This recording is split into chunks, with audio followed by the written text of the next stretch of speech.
गंगा की कसम जमुना की कसम सरजू का मुहाना बदलेगा। गंगा की कसम जमुना की कसम सरजू का मुहाना बदलेगा। कुछ तुम बदलो कुछ हम बदले, सारा अफसाना बदलेगा। करना चाहता हूँ। बचपन में मेरी दादी माँ एक कहानी सुनाया करती थी, आपने देखा भी होगा, टीवी पे बहुत पहले आया था। बचपन में मेरी दादी माँ एक कहानी सुनाया करती थी, कहती थी ये धरती ईश्वर का बनाया हुआ है, ये चांद ये सितारे सब एक हैं, सारे इंसान इससे सांस लेते हैं, इसी हवा से इस दुनिया में जीते हैं। ये सारे जितनी भी नियमतें हैं सब अल्लाह ने बख्शा है, सारे ईश्वर ने बख्शा है। लेकिन हम लोगों के आपस में ये चंद खातिरदारी नेता भागीदारी आपस में लड़ते हैं।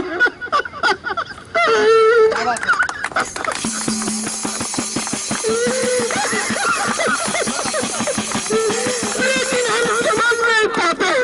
मैं ये कहना चाहूंगा, वतन की फिक्र कर, लदा मुसीबत आने वाली है, तेरे बर्बादियों के मस्वीरे होंगे आसमानों में, नहीं तुम लोग सब मिट जाओगे ऐ हिंदुस्तान वालों, तुम्हारी दास्तां तक न होगी दास्तानों में। जय हिंद जय भारत। मैंने झूठ बोला था आपसे, मैंने कहा था कि ये सलमान खान है, मैंने झूठ बोला था क्या? एक बार जोर से तालियां बजा दो। खाना खा के आए आप, आपने भाई पीछे मत जाओ, आप तो हमारे मार्ग प्रशस्त करो, आपने जो एक्टिंग करी है भाई साहब को कंफ्यूजन हो गई थी, इतनी साक्षात अदाकारी। और ये देखिए लोग एक कैमरे के सामने पहन नहीं कर पाते, तमाम ये कैमरे लगे हुए हैं और मोहब्बत का दंगा मालूम है आपको कैमरे से कैसे कैसे लोगों को बाहर लाता है। जैसे आप मेरे बारे में कल जानते थे नहीं जानते थे? नहीं, मोहब्बत के दंगे के बारे में हमारे एक चाचा हैं मासूम अनवर, आप लोगों से जुड़े हुए हैं फेसबुक पे, उन्होंने मुझे बताया कि कल इंडिया गेट पे तुम जाओ, वहाँ कुछ प्रोग्राम है और मैं अलवी साहब का लाइव भी किया हूँ फेसबुक पे। तो मैं आया, एक्चुअली मतलब मेरे दिल में क्या बताऊँ, बहुत कुछ है और मैं एक के थ्रू आप लोगों को बता दिया। बहुत बड़ा एक्टर तो नहीं हूँ। मैं आपसे एक सवाल कर रहा हूँ, जैसे आप मेरी बात सुन रहे थे कि ये जो मुहिम है बस यहाँ तक पहुँचानी, आप किसी को नहीं बताएं, आप चुपके से एकदम ऐसे कोने में छिप जाएं और बस इसको बताते रहें कि हम ईमानदार हैं, हम भारतीय हैं और हम हर रेस्पेक्ट टू इंडिविजुअल, हर व्यक्ति विशेष की इज्जत करेंगे, हमारी मुहिम सफल हो जाएगी। हमारी मुहिम सड़क पे नहीं चाहिए। तो जो ये डायलॉग आप खुद को सुना रहे हैं सालों से, मैं आपसे निवेदन करूंगा, हमारी भाषा तो इतनी अच्छी नहीं है, इतनी अच्छी अदाकारी में नहीं कर सकता, इतने भारी भरकम मेरे पास शब्द नहीं है, लेकिन मैं आपसे रिक्वेस्ट करूंगा, अनुरोध करूंगा, जैसे आपने प्रस्तुत किया इस देश के प्रति जागरूकता, आप 10 लोगों को जरूर बताएं। तो साहब एक बार आप भी, अगर मैं बैठ जाता हूँ आप खड़े,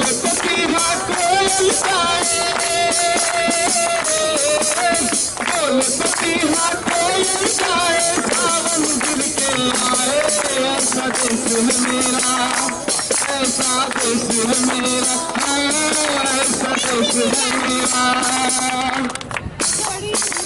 केहू के पंगी जो करे हवाए, रंग बिरंगी कितनी चुनरिया उड़ उड़ाए। केहू के पंगी जो करे हवाए, रंग बिरंगी कितनी चुनरिया उड़ उड़ाए। हम पे कदम कदम पर है मिलतानी, कदम कदम पर है मिलतानी, कोई प्रेम कहानी। ऐसा देश है मेरा, ऐसा देश है मेरा, ओ ऐसा देश है मेरा।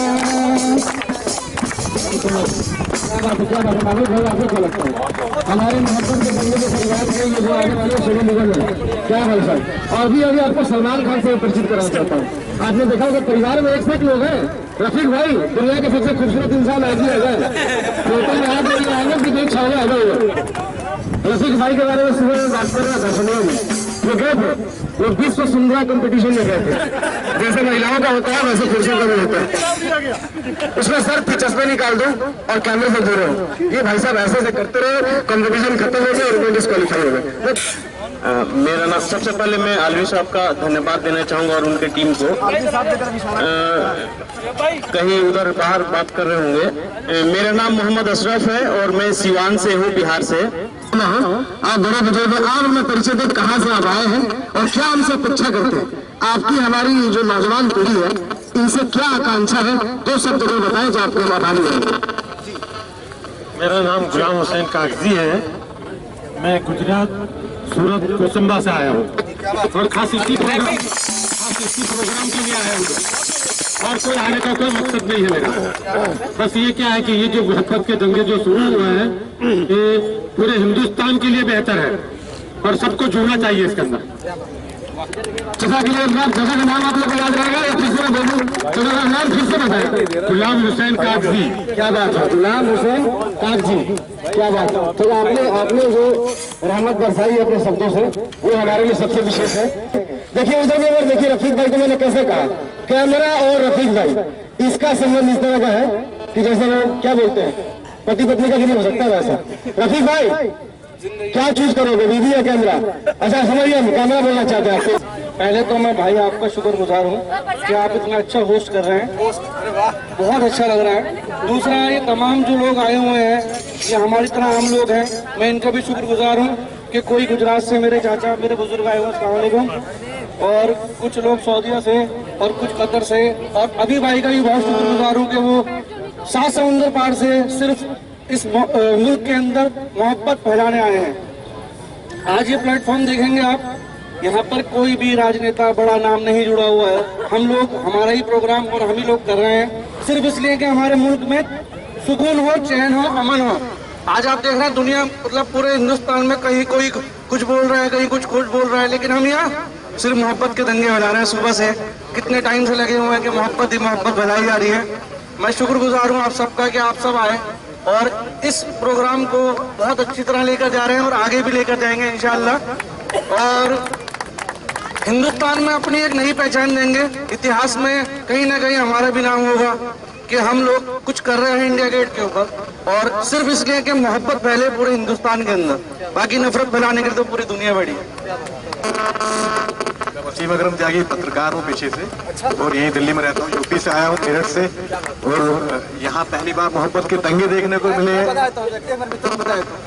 माफ कीजिएगा, ये पत्रकार हैं जो बता रहे हैं। हमने पत्रकार भाइयों को, बहुत सारे हमारे बहुत दंगे पत्रकार हैं, कई लोग आपस में देख रहे हैं अगल बगल से, हमने इनसे हाथ जोड़ के विनती करी थी कि आप पत्रकार के तौर पे नहीं आए, हमें जो है इसको बहुत बड़ा प्रकाशन नहीं चाहिए, ये मुहिम बस दिल तक पहुंचनी चाहिए। तो माफी चाहता हूँ, आपने पर्ची दे दिया, पत्रकार अच्छा किया, ताकि लोगों को मालूम चले हमने जो कहा वो हो रहा है। प्लीज मैं जिस शहर से मैं आया हूँ वहाँ नफरतों के दंगे हुए हैं हमेशा, लेकिन यहाँ पहली बार देखने के लिए मिल रहा है कि यहाँ मोहब्बत के दंगे जो अभी भाई ने शुरू किया था, तो ये इस हिंदुस्तान को बचाने की एक मुहिम है। इसमें मैं दिल से साथ हूँ, हमेशा पहले से ही भी हम इस तरह की कोशिशें करते रहे हैं और हम आगे भी साथ रहेंगे इंशाल्लाह। एक शेर है कि न तेरा है न मेरा है ये हिंदुस्तान सबका है, न तेरा है न मेरा है ये हिंदुस्तान सबका है, नहीं समझी गई ये बात को नुकसान सबका है।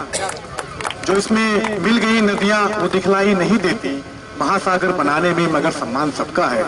और अभी भाई के लिए तो खास इतना ही कि मैं चाहता हूं कि दौरे कोहन में डल डालूं, मैं चाहता हूं कि निजामे कोहन में डल डालूं, मगर ये काम फकत मेरे बस की बात नहीं।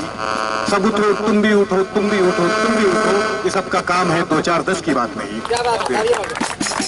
आपने हम सबकी बात कह दी, सारे बात का सार यही था कि हम सब एक हैं। अगर ऐसा क्यों एक नहीं है, अगर आपने कोई दुकान खोल रखी है, आप मुसलमान हैं मैं हिंदू हूँ, अगर आपने दुकान खोल रखी है, अगर मैं आपके यहाँ से नहीं खरीदता हूँ तो क्या आपकी दुकान चलेगी? हम दोनों एक दूसरे पे आधारित हैं, एक दूसरे पे आश्रित हैं, हम दोनों एक दूसरे के पूरक हैं। बात सही है जी। अभी तरुण भाई ने अभी कहा दुकान की बात कि एक है, वे इस तरह सोचना भी कोई शान है। मैं हूँ हिंदू और वो मुसलमान है, मेरा भारत नहीं तो मैं कुछ भी नहीं, मेरे भारत से ही मेरी पहचान है। होता यही है कि हम भारत में ढूंढ रहे हैं। ऐसी एक मतलब एक रचना थी मेरे, उसकी एक पंक्तियां हैं कि जंगल जंगल ढूंढ रहा है मृग अपनी कस्तूरी को। जैसा कि आप जानते हैं कि कस्तूरी उसकी नाभि में होता है। जंगल जंगल ढूंढ रहा है मृग अपनी कस्तूरी को, कितना मुश्किल है तय करना खुद से खुद की दूरी को। तो बस यही होता है, हम खुद से खुद की दूरी नहीं तय कर पाते हैं। अब अनिल भाई बहुत बड़े सामाजिक कार्यकर्ता हमारे राजस्थान के श्रीगंगानगर से, मेरे भाई है, मेरे बड़े भाई है, इनकी पत्नी को मैं भाभी बोलता हूँ, तो मैं इससे भी निवेदन करूंगा कि ये भी तो शब्द गाया करो प्लीज। देखिए देश के अंदर पहली बार एक ऐसी मुहिम की शुरुआत हुई है जिसकी पिछले 68 सालों से हमें आवश्यकता थी। लेकिन दुर्भाग्य इस बात का था कि हिंदुस्तान के राजनेता ये चाहते ही नहीं थे। हम लोगों को ही आगे आना था और उसी की आज शुरुआत हुई है। मैं 2 शब्द बोल के पहले मेरा परिचय कराता हूं। मैं पुलिस में कांस्टेबल था और हिंदुस्तान का शायद पहला कांस्टेबल एक सिपाही था जिसने अपने ही पुलिस के भ्रष्टाचार सिस्टम के विरुद्ध 45 दिन तो जेल में अनशन किया। और पुलिस के सारे काले चिट्ठे जो होते हैं जो आज तक कोई नहीं खोल पाया, चंद 2-3 महीनों में आप देखोगे कि देश के सामने इसका काला सच मैं कैसे लेके आता हूं। मैं रहूं या ना रहूं कोई बात नहीं, लेकिन मैं वो चीज बताऊंगा इस देश के आम नागरिकों को। और दूसरा जो आज उन मुद्दों पे ना जाकर अपने जो ये मुहिम है इसको हमें आज शुरू करके और उस मुकाम तक पहुंचाना है जिसकी इस देश के जर्रे जर्रे को आवश्यकता है। चंद जो राजनेता हैं, हम सारे इस देश की जितनी भी राजनीतिक पार्टी हैं उनका हम सम्मान करते हैं, लेकिन हमारा निवेदन है उन लोगों से जो इन राजनीतिक पार्टियों में रहकर सांपों की तरह, नागों की तरह एक दूसरे के धर्मों पे विवादित टिप्पणियां देकर जहर घोलते हैं। ये जहर घोलना बंद करो, ये बांटना बंद करो। हम लोग बंटना कभी सीखे ही नहीं। ये तो शुरुआत इन राजनेताओं ने 68 सालों से कर रखी है, इसको बंद कर दो। आप कोई भी कुछ भी करो, हमें लेना देना नहीं है, लेकिन आप इस देश को बांटना जो चाहते हो, बांटने की कोशिश कर रहे हो, ये मत करो। इस देश को जिन लोगों ने बांटते हुए आज से 68 साल पहले देखा था, जब उनकी गाथाओं को, उनकी कथाओं को किताबों में पढ़ते हैं तो हमारी रूह कांप जाती है। उन चीजों को दोहराने की कोशिश मत करो। ये पूरी दुनिया का एक ऐसा देश है जिसमें सबसे ज्यादा धर्मों के लोग रहते हैं और मिलजुल कर रहते हैं। मैं तो जिस गांव में रहता हूँ उस गांव में 500 घर मुसलमानों के और 1000 घर हिंदुओं के हैं, और आज तक उस गांव में किसी को पता नहीं कि यहाँ पे हिंदू और मुसलमान रहते हैं। ये पता है कि इस गांव के अंदर एक पूरा समाज रहता है, इस समाज के लोग रहते हैं। जाति वाली बात नहीं है। अपने वतन की ताकत के लिए मिलजुल कर ही रहना होगा, सबको अपना कहना होगा। भाई भाई भाई भाई, हिंदू मुस्लिम सिख ईसाई, भाई भाई भाई भाई, हिंदू मुस्लिम सिख ईसाई, भाई भाई